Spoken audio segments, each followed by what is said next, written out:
pemirsa, senang sekali Nusa Tenggara Timur hari ini kembali hadir ke hadapan Anda. Tentunya beragam berita seputar Nusa Tenggara Timur telah kami siapkan untuk Anda, dan berikut cuplikan berita utama. Harga sejumlah barang kebutuhan pokok mulai naik menjelang perayaan Natal 2022 dan Tahun Baru 2023. Cakupan vaksin lansia dan dosis ketiga di Kabupaten Kupang hingga November 2022 masih rendah.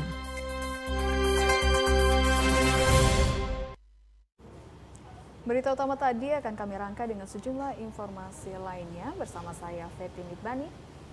Dan saya Dina Rahman. Pemirsa, inilah Nusa Tenggara Timur hari ini selengkapnya untuk Anda.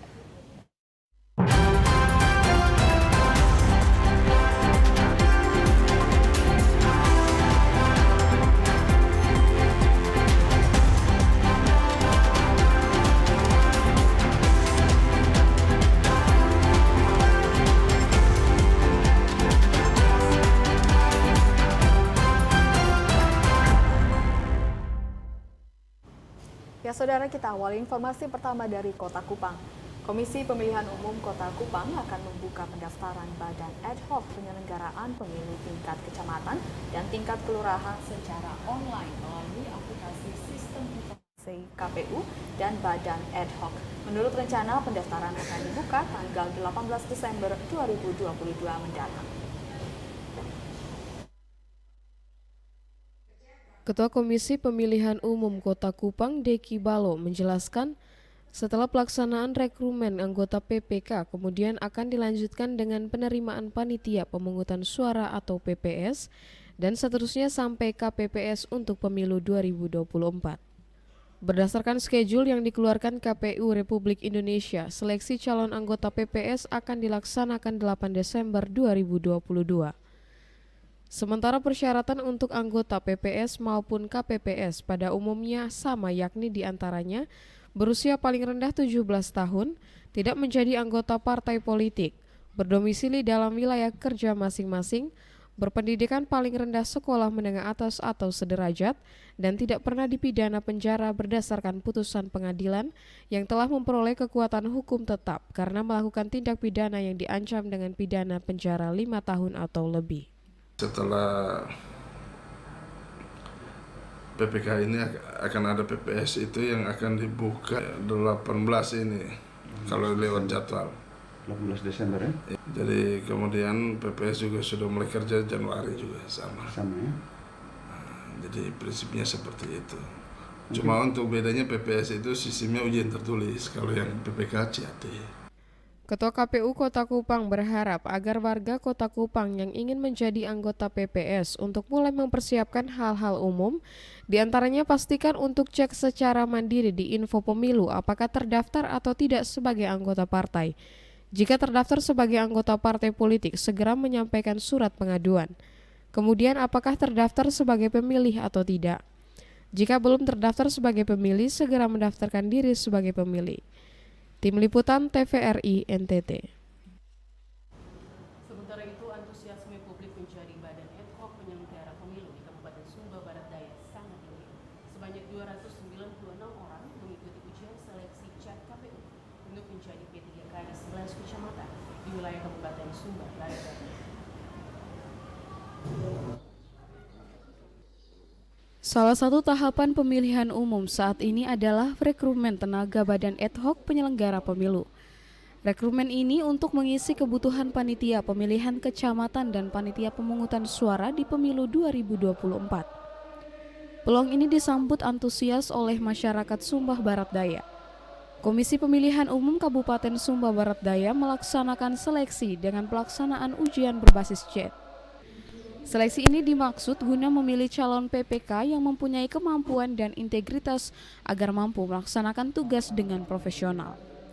Pelaksanaan seleksi rekrumen PPK hanya dilaksanakan dalam 1 hari dengan membagi peserta ke dalam 3 sesi.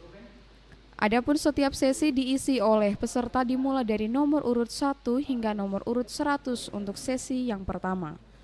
Sedangkan pada sesi yang kedua diikuti oleh peserta nomor urut 101 hingga nomor urut 200.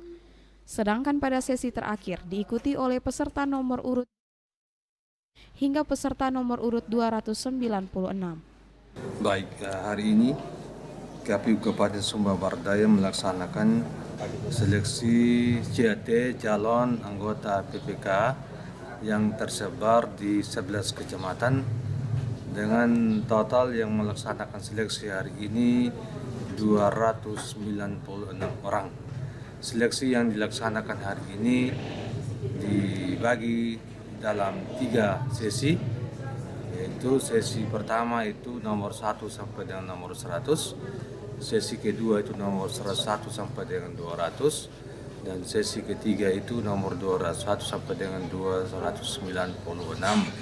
Peserta yang mengikuti seleksi PPK diikuti oleh masing-masing peserta perwakilan dari 11 kecamatan di Kabupaten Sumba Barat Daya.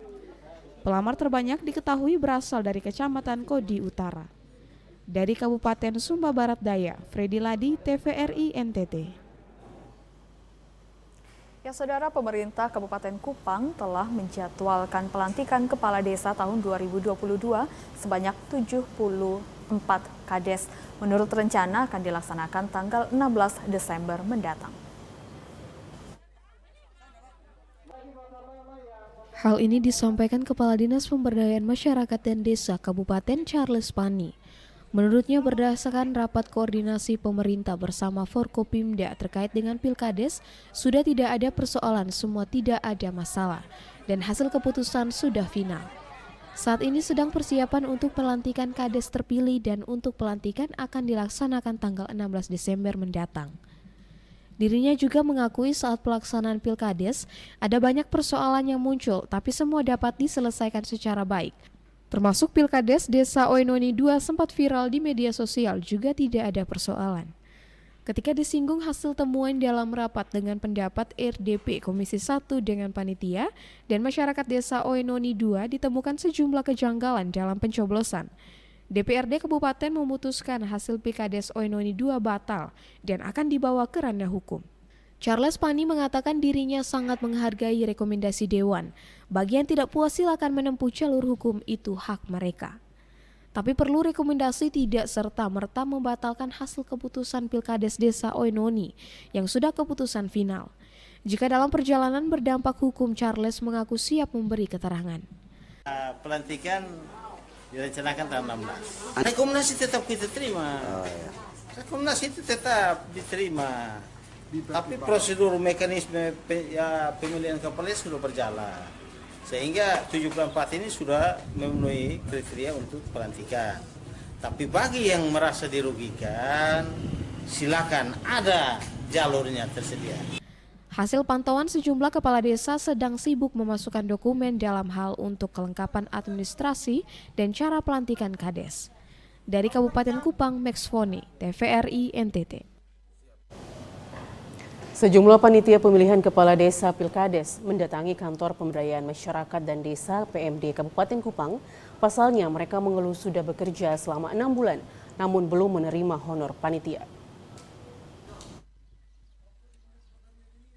Nandes Siki, salah satu anggota panitia Pilkades Soba, Kecamatan Amarasi Barat, ketika ditemui TVRI mengaku datang ke dinas PMD untuk menerima honor panitia Pilkades.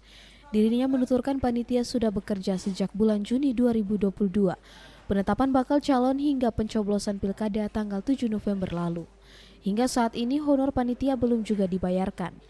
Setiap desa, kata Nandes Siki, berjumlah 9 orang anggota ditambah 2 anggota Linmas. Ketika ditanyai berapa honor bagi anggota panitia, Nandes Siki mengaku tidak tahu besaran karena tidak disampaikan oleh tim panitia Kabupaten Kupang. Hal yang sama juga diakui Camat Amfoang Barat, mengaku datang karena ada panggilan dari Kadis PMD untuk pembayaran honor panitia Pilkades. Terkait dengan pengeluhan panitia Pilkades yang belum dibayarkan, Kadis PMD mengaku keterlambatan membayar karena keterlambatan panitia memasukkan laporan ke Dinas PMS.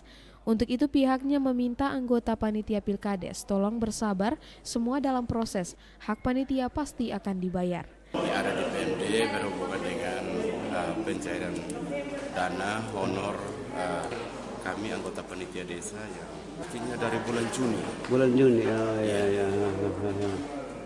Sampai sekarang belum dibayar? Sampai sekarang saat ini baru dibayar. Baru dibayar, oh ya. Don janji kapan bayar? Hari ini. Hari ini. Dibayar. Berapa setiap di sini berapa orang? 9 orang. 9 orang. Anggota. 9 orang. Ditambah dengan Linmas. Linmas berapa orang? 2 orang. Ada informasi untuk kita datang sini dari Pak Kadis lewat grup insentif ini toh yang panitia kegiatan Pilkades. Iya, seharusnya kalau memang seperti itu dibagi jadwal. Mungkin satu hari itu berapa kecamatan jadi pasti. Panitia Pilkades tingkat desa, Linmas, kecamatan hari ini.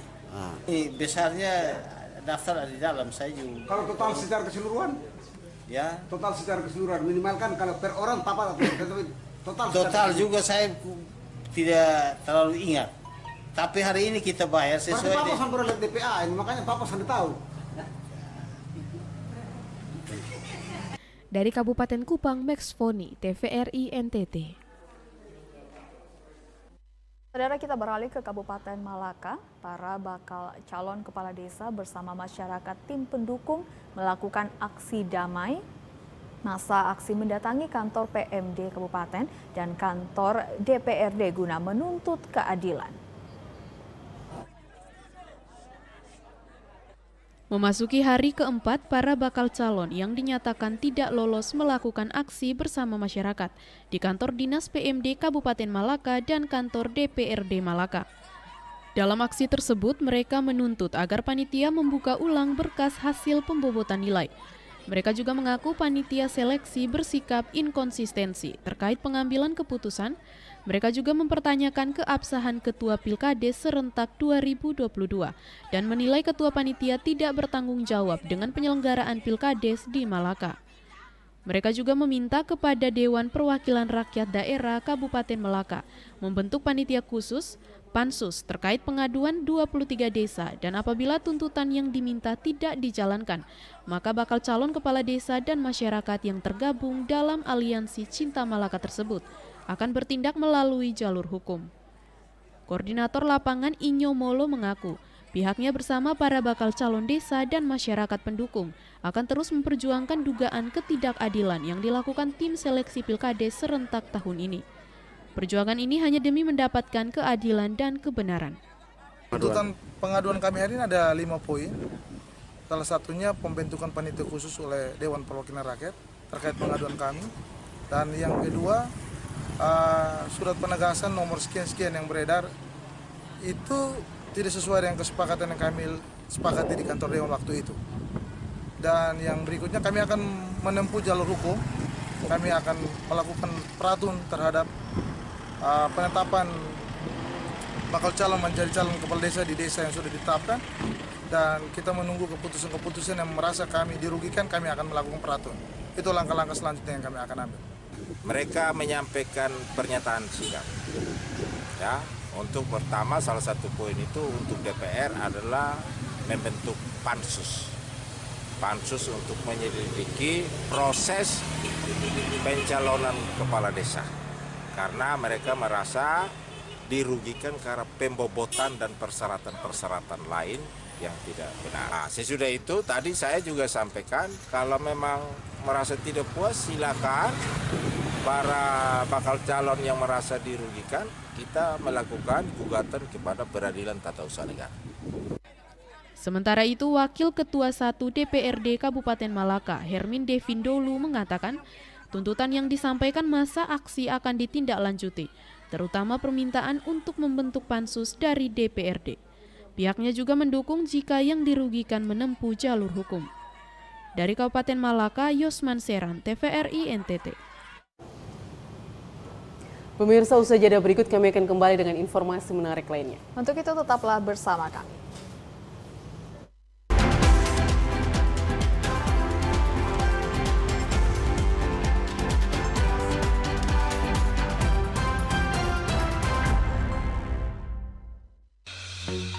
Halo Sobat Digital, kenapa ya harus nonton siaran TV digital?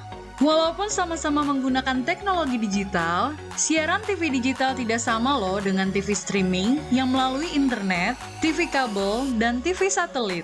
Siaran TV digital adalah bukan TV streaming yang menggunakan kuota internet, bukan TV kabel yang membayar iuran setiap bulannya, dan bukan TV satelit yang menggunakan antena parabola. Siaran TV digital itu gratis loh, masih menggunakan antena UHF biasa. Bila televisi di rumah kamu masih analog, pasangkan set-top box dengan teknologi DVB T2. Yuk beralih nonton siaran televisi digital. Bersih gambarnya, jernih suaranya, canggih teknologinya.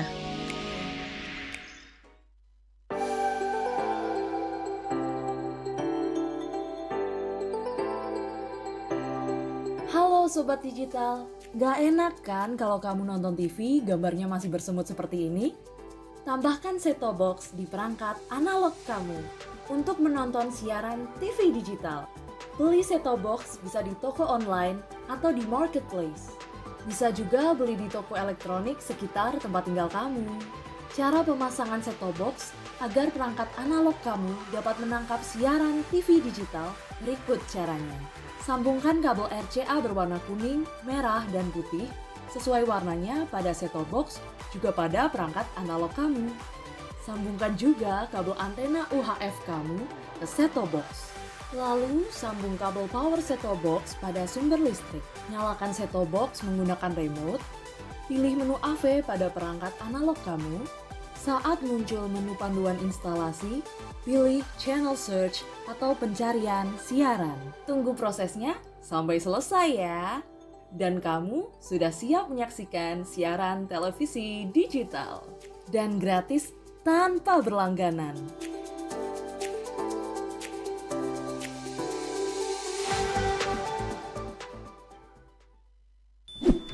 Yuk nonton siaran televisi digital.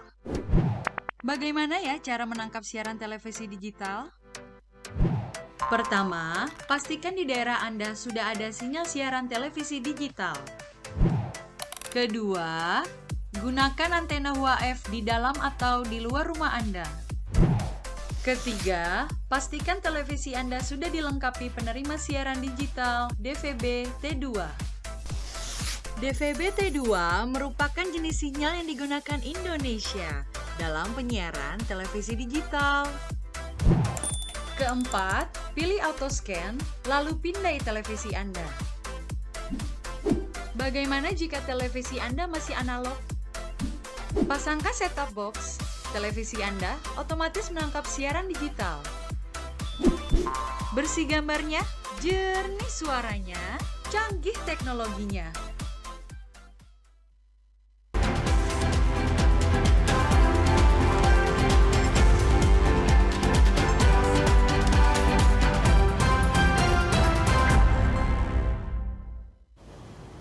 Ya, terima kasih Anda masih bersama kami di Nusa Tenggara Timur hari ini. Ya pemirsa, kita beralih ke berita selanjutnya. Harga bawang merah dan tomat di sejumlah pasar dalam kota mulai naik sejak sepekan terakhir.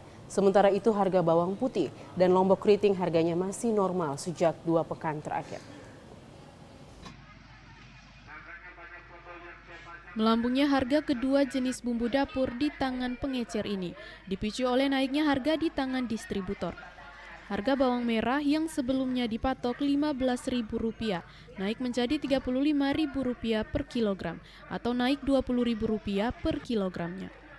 Sementara itu harga tomat yang pada akhir bulan November lalu dipatok Rp5.000 per kilogram saat ini melambung menjadi Rp18.000 per kilogram atau naik Rp13.000 per kilogram. Naiknya harga kedua jenis bumbu dapur ini tidak mempengaruhi jenis bumbu dapur lain, khususnya bawang putih dan cabai keriting. Harga bawang putih sejak 2 pekan terakhir tetap dipatok Rp20.000 per kilogram. Sementara harga cabai keriting yang sebelumnya dipatok Rp30.000 justru anjlok menjadi Rp20.000 per kilogram. Hubertus, salah seorang pedagang bawang di Pasar Alok Maumere, mengaku pihaknya terpaksa menaikkan harga bawang, khususnya bawang merah akibat naiknya harga di tangan distributor.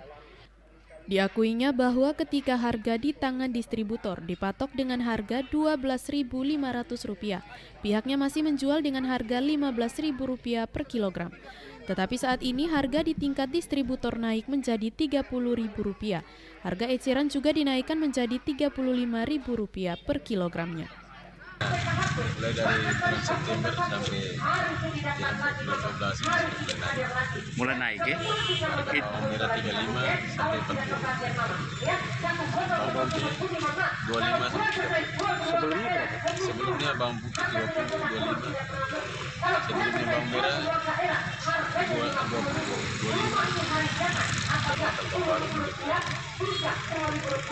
Bawang kita punya ini dari mana ini? Bawang ini dari yang putih dari Surabaya ya? Bawang naik turun, apalagi menjelang belakang harganya dia seperti itu. Ada yang nanti 25, ada yang di luar 30. Kita lihat dari situasi ke pasar, pembelinya, yang belanja. Tapi walaupun mahal kita beli ya? Ya kami butuh karena kami punya banyak ini kebutuhan untuk para frater di sini hari ini. Sejumlah pengunjung pasar lain yang dimintai keterangan memprediksi kalau harga bahan kebutuhan pokok ini pasti mengalami kenaikan di saat menjelang Hari Raya Natal dan Tahun Baru nanti. Ketakutan ini cukup beralasan karena setiap tahun menjelang Hari Raya Natal dan Tahun Baru, harga berbagai bahan kebutuhan pokok pasti mengalami kenaikan.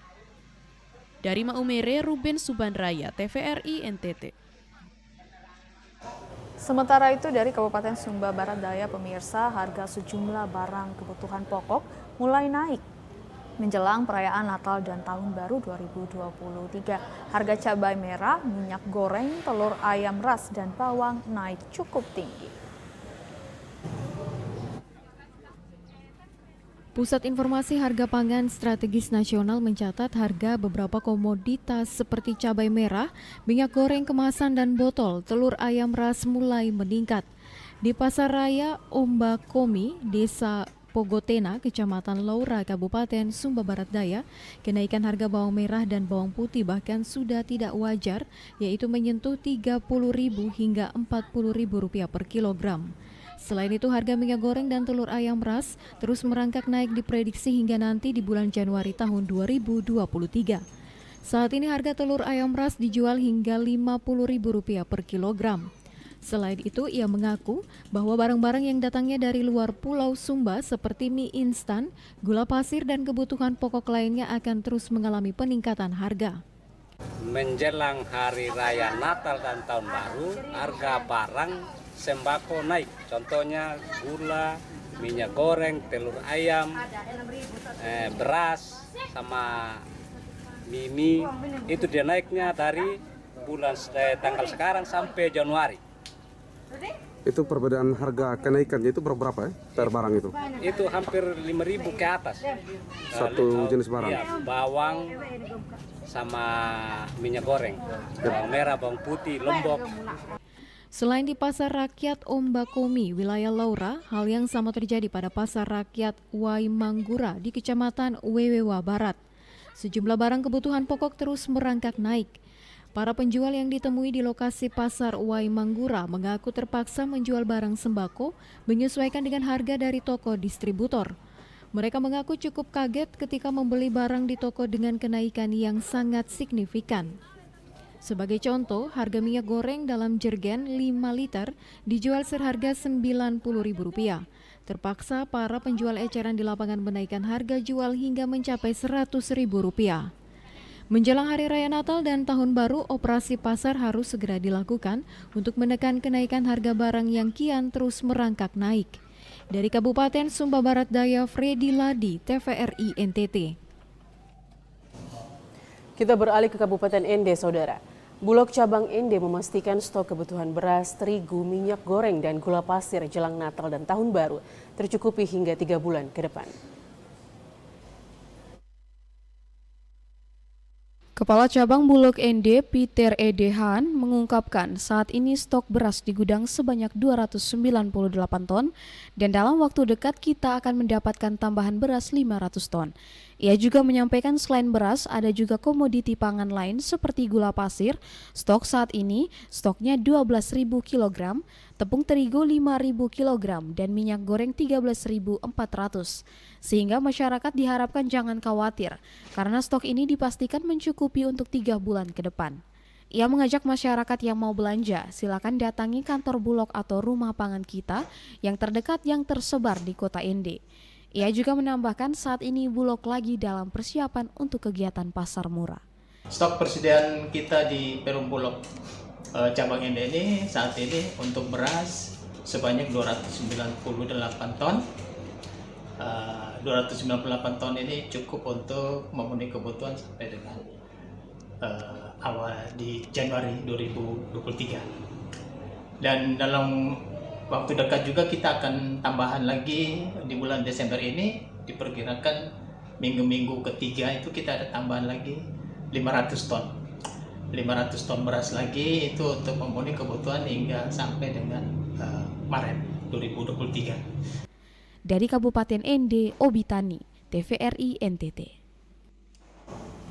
Pemirsa, perlombaan Kampung Natal oleh umat di Desa Davala, Kecamatan Tasifeto Timur, Kabupaten Belu diadakan oleh umat sebagai bagian dari semarak menyambut Hari Raya Natal.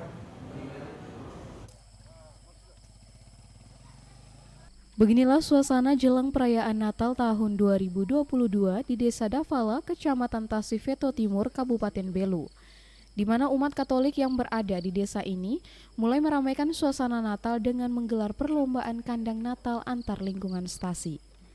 Kegiatan ini dilaksanakan atas tindak lanjut dari pihak stasi Davala untuk mewarnai perayaan Natal tahun ini secara lebih meriah. Kegiatan perlombaan kandang Natal ini mulai dilakukan sejak tanggal 1 Desember dengan melibatkan umat di 5 lingkungan yang ada di stasi Davala. Pembuatan kandang Natal ini disambut umat dengan antusias yang sangat tinggi karena baru pertama kali dilakukan jelang momentum Natal. Setiap kandang Natal yang dibuat disesuaikan dengan konsep yang berbeda, mulai dari bahan, alat serta tema yang diangkat. Hal ini juga yang akan menjadi kriteria penilaian dari panitia untuk menentukan kandang Natal mana yang akan menjadi juara. Selain itu, partisipasi dan keterlibatan umat pun menjadi penilaian khusus untuk menjaga kandang Natal ini agar tetap bertahan hingga pada puncak perayaan Natal bahkan hingga tanggal 6 Januari 2023. Melalui kegiatan ini diharapkan semakin meningkatkan dan memperdalam iman umat akan peristiwa kelahiran Yesus ke dunia yang membawa damai. Untuk itu, umat Kristiani di Desa Davala pun diharapkan dapat memaknai momen kelahiran yang membawa damai ini, dapat diimplementasikan dalam hidup sehari-hari. Selain itu, Kampung Natal ini bisa dijadikan spot wisata Natal bagi siapapun yang datang ke Desa Davala. Di Stasi Davala diadakan pelaksanaan lomba pembuatan kandang Natal di setiap lingkungan. Dan ini sebenarnya sangat baik dalam rangka memotivasi umat untuk meningkatkan iman umat terhadap pemahaman umat terhadap makna Natal sendiri, di mana umat berpartisipasi secara aktif untuk membuat kandang Natal. Ini adalah wujud kepedulian dari umat tentang bagaimana persiapan mereka untuk menyongsong Natal di tahun 2022. Setiap tahun ada kegiatan, tetapi dia di depan gereja, di dalam gereja dan di depan gereja. Dan pada tahun ini semua umat lebih bersemangat untuk membuat kandang di setiap lingkungan. Jadi semua senang ya? Ya, semua senang dan semua terlibat. Dari lingkungan Santa Maria Immaculata ini ada 47 kakak, semua ambil bagian. Stasi Davala ini terdiri dari 5 lingkungan. Antusias 5 lingkungan ini sangat baik untuk menyongsong pesta Natal ini. Sehingga mengawali tanggal 1 Desember besok nanti umat Stasi Davala bisa dianggap sebagai kampung Natal untuk menyongsong pesta Natal ini sendiri. Kegiatan perlombaan kandang Natal pada tahun ini menjadi yang pertama kali dibuat, sehingga antusias umat di 5 lingkungan di Stasi Davala sangat tinggi. Dari Kabupaten Belu, Andri Witak, TVRI NTT. Pemirsa, selepas jeda kami akan kembali dengan informasi menarik lainnya. Tetap di Nusa Tenggara Timur hari ini.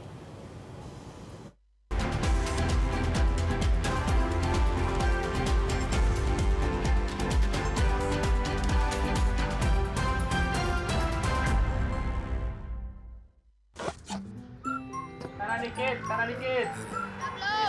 Geser lagi. Besok.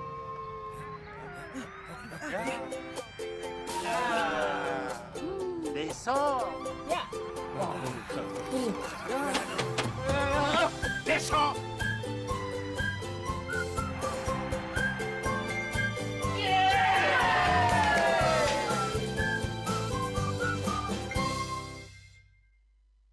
Halo, Sobat Digital. Di daerahmu sudah ada sinyal TV digital belum? Ini cara mengetahui jangkauan siaran TV digital di daerah kamu.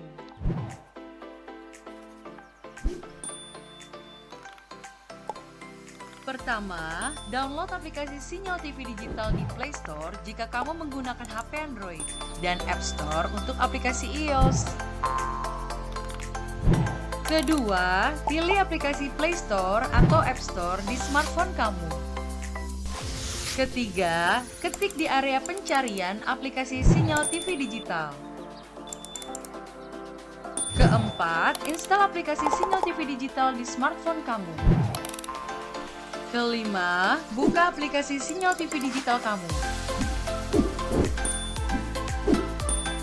Kamu bisa mencari semua informasi sinyal televisi digital di aplikasi ini.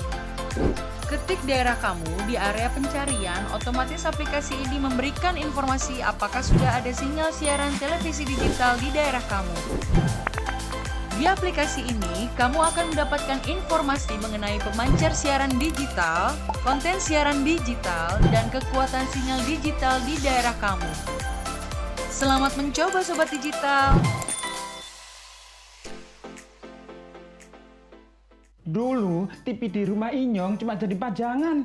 Lah kepriben punya TV gambar nggak bisa ditonton. Beruwet sampai ganti TV, ganti kabel, ganti antena, pindah tempat. Tetep baik, beruwet. Maring sekarang sejak Inyong pakai TV digital, di rumah Inyong jadi rame terus. Gambar TV nggak semutan, suara jernih, celing. Pasangnya gampang, nggak pakai ribet. Ayo pakai TV digital aja, kelalen pasti celing.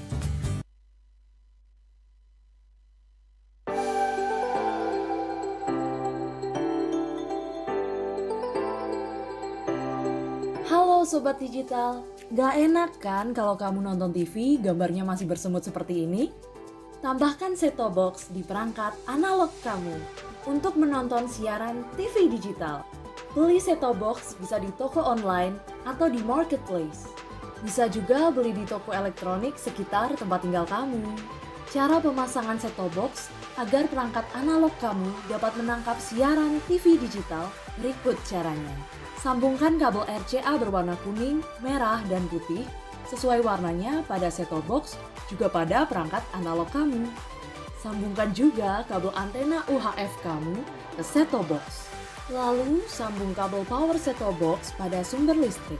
Nyalakan set-top box menggunakan remote. Pilih menu AV pada perangkat analog kamu. Saat muncul menu panduan instalasi, pilih channel search atau pencarian siaran. Tunggu prosesnya sampai selesai ya. Dan kamu sudah siap menyaksikan siaran televisi digital. Dan gratis tanpa berlangganan.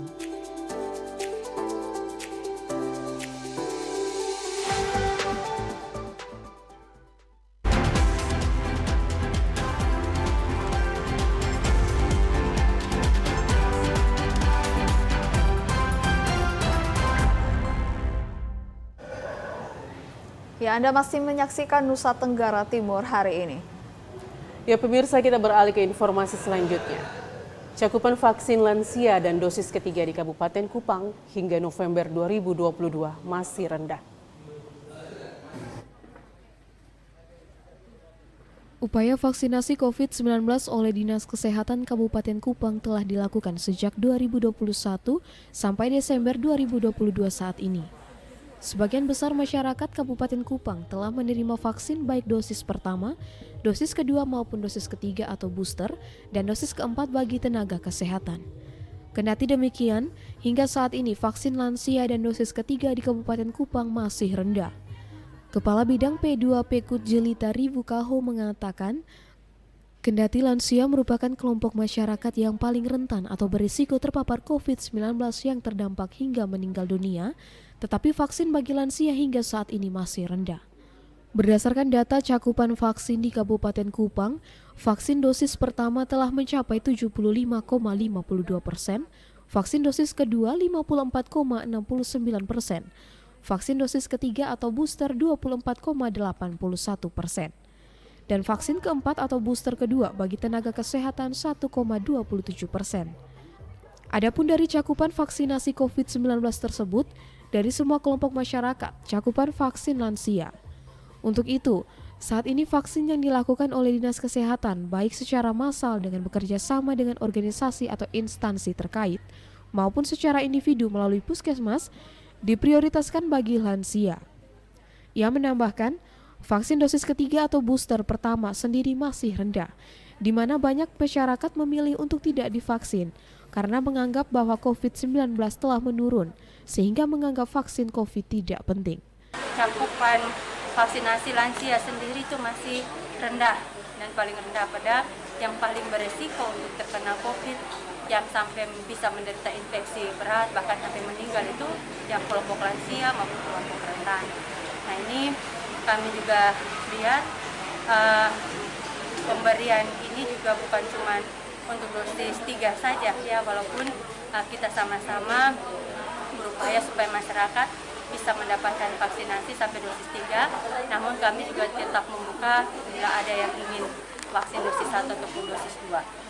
Ia berharap dalam pelaksanaan vaksin yang dilakukan oleh Dinas Kesehatan melalui puskesmas maupun bekerja sama dengan organisasi dan instansi terkait dapat menaikkan cakupan vaksin lansia dan dosis ketiga atau booster. Dari Kabupaten Kupang, Kris Poto, TVRI NTT. Saudara, berdasarkan data studi status gizi Indonesia tahun 2021, angka prevalensi stunting di Provinsi Nusa Tenggara Timur mencapai 37,8% atau yang tertinggi dari seluruh provinsi di tanah air. Kondisi ini menunjukkan bahwa NTT masih berada di bawah angka stunting nasional, yaitu 24,4%.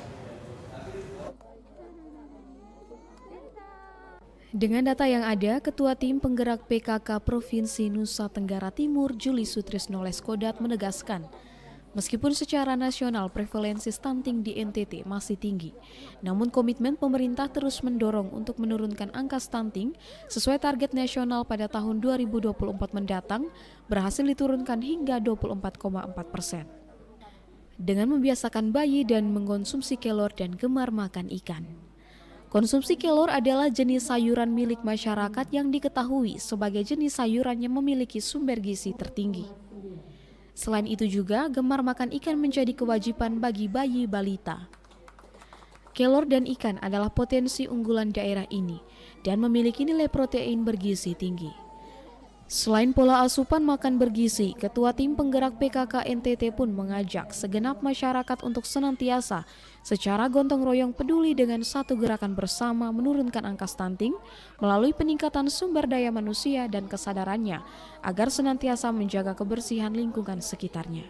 Untuk NTT, stunting itu kita tahu persis bahwa NTT kan waktu itu tertinggi. Tapi sekarang puji Tuhan sekarang sudah berkolaborasi dengan para Pak Bupati, wali kota dengan provinsi gubernur. Mereka ini sampai tingkat desa ya, karena sudah ada termasuk dana desa itu kan ada sekian persen khusus untuk penanganan stunting. Dan kita NTT semestinya ada yang namanya pohon kelor tersebut. Itu memang sudah teruji. Jadi kemarin ini mohon doanya ya teman-temannya, baru kemarin dari provinsi itu mau wakili NTT untuk presentasi PMT nasional itu akan kelor dari NTT. Stunting merupakan salah satu indikator gagal tumbuh balita akibat kekurangan asupan gizi kronis pada periode 1000 hari pertama kehidupannya. Dari Kabupaten Flores Timur, Patman Werang, TVRI NTT. Kodim 1629 Sumba Barat Daya peduli orang dengan gangguan jiwa dan para penyandang disabilitas.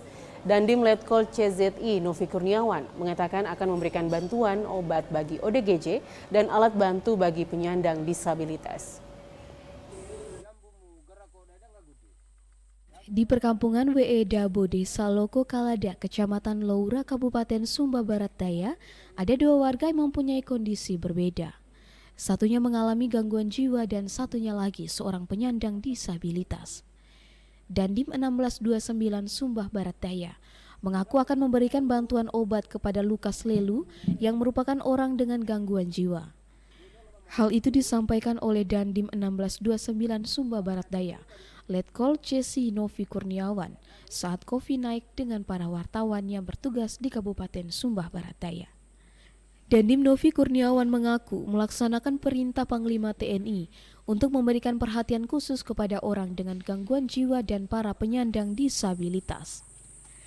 Saat ini sejumlah Babinsa Kodim 1629 Sumba Barat Daya yang bertugas di wilayah desa sekecamatan Kabupaten Sumba Barat Daya sedang melakukan pendataan kepada para orang dengan gangguan jiwa untuk nantinya diberikan obat penenang sehingga para ODGJ bisa memperoleh kesembuhan dan perhatian dari negara. Lukas Lelu, orang dengan gangguan jiwa, tinggal di wilayah perbatasan yang jauh dari keramaian kota. Ia tinggal di rumah yang sudah berlubang dan sudah tidak layak huni. Ia memilih tinggal seorang diri daripada tinggal bersama kedua orang tua dan keluarganya. Sedangkan Juventus Lende, seorang penyandang disabilitas fisik berusia 14 tahun, memiliki semangat bersekolah yang tinggi. Setiap harinya dia harus melintasi perbatasan Sumba Barat Daya untuk bersekolah di SMP Negeri 1 Malata, Kabupaten Sumba Barat Daya. Ia harus berjalan puluhan kilometer menggunakan tongkat alat bantu yang merupakan bantuan dari Dinas Sosial Kabupaten Sumba Barat Daya, sebagai pelengkap agar dirinya tetap bersemangat menempuh pendidikan, walaupun dalam keadaan susah sebagai seorang penyandang disabilitas.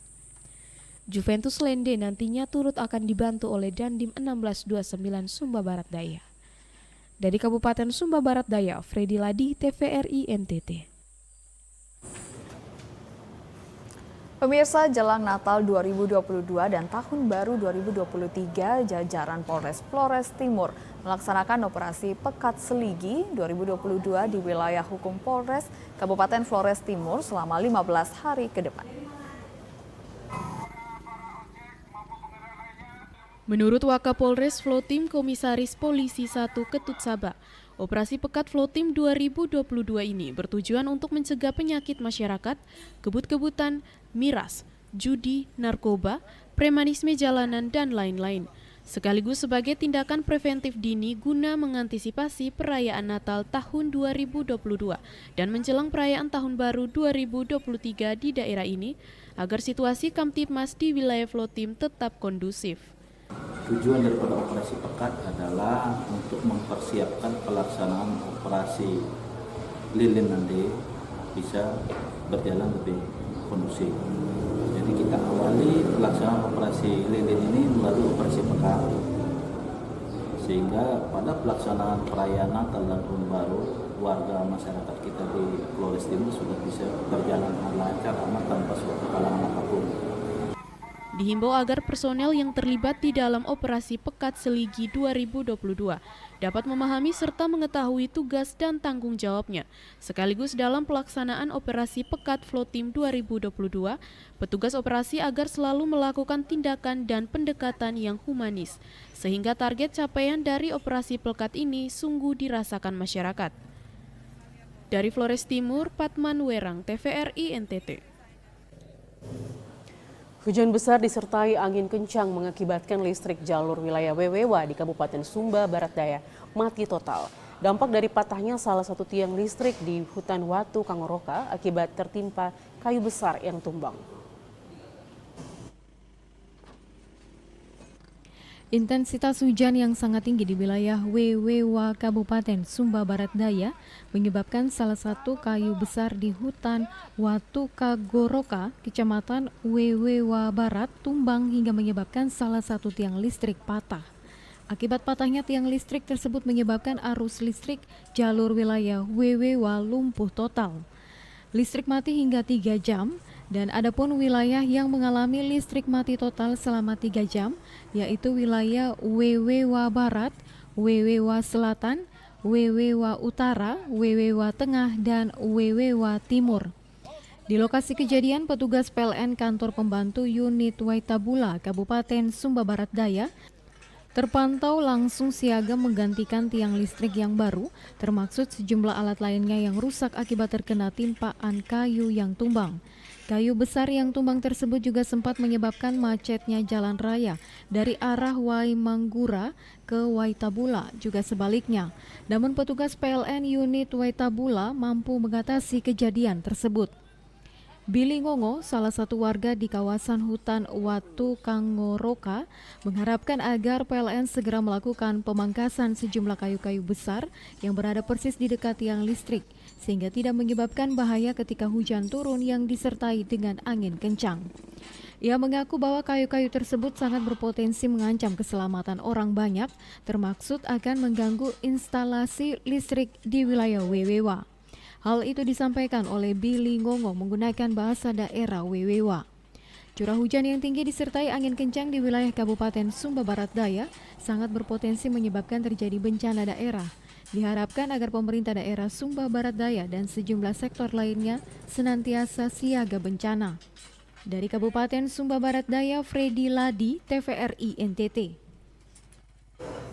Saudara, setelah sepekan melakukan penggalangan dana secara spontan dari masyarakat Kabupaten Ngada, kini hasil donasi kemanusiaan yang terkumpul sebesar Rp45.105.000 dan ini selanjutnya diserahkan ke Kapolres Ngada untuk diteruskan bagi masyarakat Cianjur yang paling membutuhkan bantuan. Dorongan rasa kemanusiaan serta cinta akan tanah air Indonesia mendorong masyarakat di Kabupaten Ngada melakukan aksi penggalangan dana secara spontan dengan menyumbangkan uang secara ikhlas. Kini setelah seminggu pelaksanaan aksi solidaritas peduli bencana Cianjur, sejumlah uang bisa terkumpul dengan jumlah Rp45.150.000. Aksi kemanusiaan yang dimotori oleh Majelis Ulama Indonesia Cabang Ngada serta lembaga lintas agama dan ormas merupakan ungkapan rasa sayang dan bela rasa akan penderitaan masyarakat Cianjur yang tertimpa musibah bencana gempa bumi. Walau tidak seberapa tetapi sangat membantu sesama saudara untuk bisa keluar dari kesedihan dan bangkit kembali menata kehidupan yang baik pasca bencana. Disaksikan oleh Forkopimda Ngada, Ketua Majelis Ulama Indonesia Cabang Ngada, Haji Surahman Wiro Sumarto, menyerahkan bantuan kepada Wakil Bupati Ngada untuk selanjutnya diserahkan kepada Kapolres Ngada, AKBP Patmo Arianto, agar bisa diberikan kepada masyarakat Cianjur.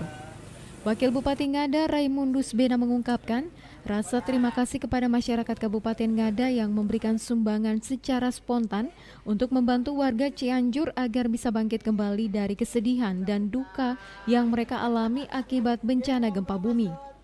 Saya merasa berterima kasih atas solidaritas kemanusiaan yang terjadi di Cianjur, karena mereka adalah saudara-saudara kita yang sedang bermusibah, yang ditimpa gempa dan bencana alam. Makanya saya tadi menyampaikan ucapan terima kasih kepada semua pihak ya, yang terlibat, terlebih khusus tadi adalah dari jaringan MUI beserta ketua ormasnya dan juga panitia. Mereka sudah berhasil menampung sumbangan sukarela itu kurang lebih 40-an juta. Masyarakat Cianjur saat ini masih sangat membutuhkan bantuan kemanusiaan akibat musibah gempa bumi yang menghancurkan rumah serta menelan ratusan korban nyawa manusia. Sekecil apapun bantuan sangat berarti bagi warga Cianjur agar bisa kembali hidup normal seperti sedia kala. Dari Kabupaten Ngada, Lexi Nunu, TVRI NTT. Evaluasi tingkat kepatuhan badan publik terhadap Undang-Undang KIP yang dilaksanakan guna mengetahui tingkat implementasi keterbukaan informasi di badan publik sebagaimana amanah dalam Undang-Undang Nomor 14 Tahun 2008 tentang keterbukaan informasi publik. Pengelolaan informasi dan dokumentasi publik sebagai jaminan hak masyarakat atas informasi publik guna mewujudkan penyelenggaraan negara yang baik, transparan, efektif dan efisien, akuntabel serta dapat dipertanggungjawabkan. Ihsan Arman Pua Upa, Wakil Ketua Komisi Informasi Publik Provinsi NTT mengatakan, penganugerahan keterbukaan informasi Badan Publik se-Provinsi Nusa Tenggara Timur dilakukan sebagai bagian dari semangat untuk menuju Nusa Tenggara Timur yang informatif. Ada beberapa kategori yang menjadi penilaian, yakni kategori pemerintah kabupaten kota se-Nusa Tenggara Timur, organisasi perangkat daerah, badan usaha milik negara, badan usaha milik daerah, lembaga pemilu, baik itu KPU dan Bawaslu, juga lembaga vertikal, kategori partai politik, kategori perguruan tinggi, dan kategori lembaga swadaya masyarakat.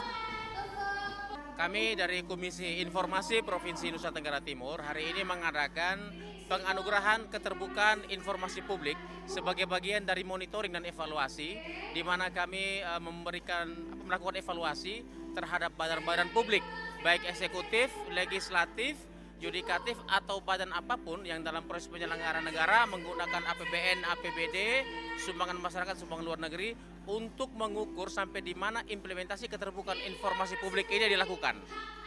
Dan kita melihat di belakang ini penerimaan penganugerahan ini dilakukan, dan dari 195 badan publik yang kami undang dan memberikan SIK, dan ternyata hanya 112 yang berpartisipasi.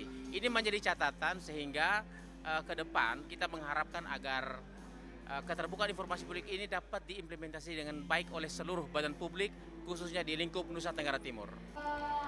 Hasil penilaian yang diterima yakni 9 badan publik masuk dalam penilaian tidak informatif, 19 badan publik yang kurang informatif, 25 badan publik cukup informatif, 12 badan publik yang menuju informatif, dan 47 badan publik yang informatif.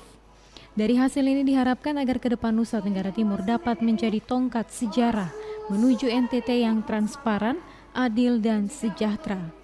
Dari Kota Kupang, Foni Niti, Ivani Olang, TVRI NTT.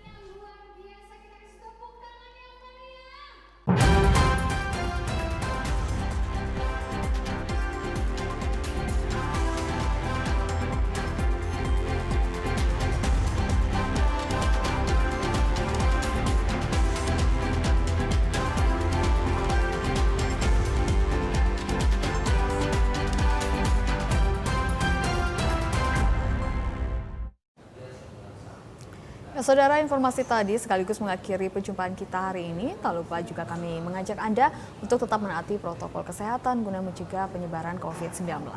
Dan pemirsa, mari beralih ke TV digital untuk kualitas yang lebih baik. Terus saksikan Nusa Tenggara Timur hari ini yang menyajikan informasi secara santun, lugas, dan berimbang. Hanya di TVRI NTT, media pemersatu bangsa. Akhir kata, saya Dina Rahman. Ya, dan saya Fetinit Bani, mewakili seluruh kerabat kerja yang bertugas mengucapkan terima kasih atas kebersamaan Anda. Selamat petang dan sampai jumpa.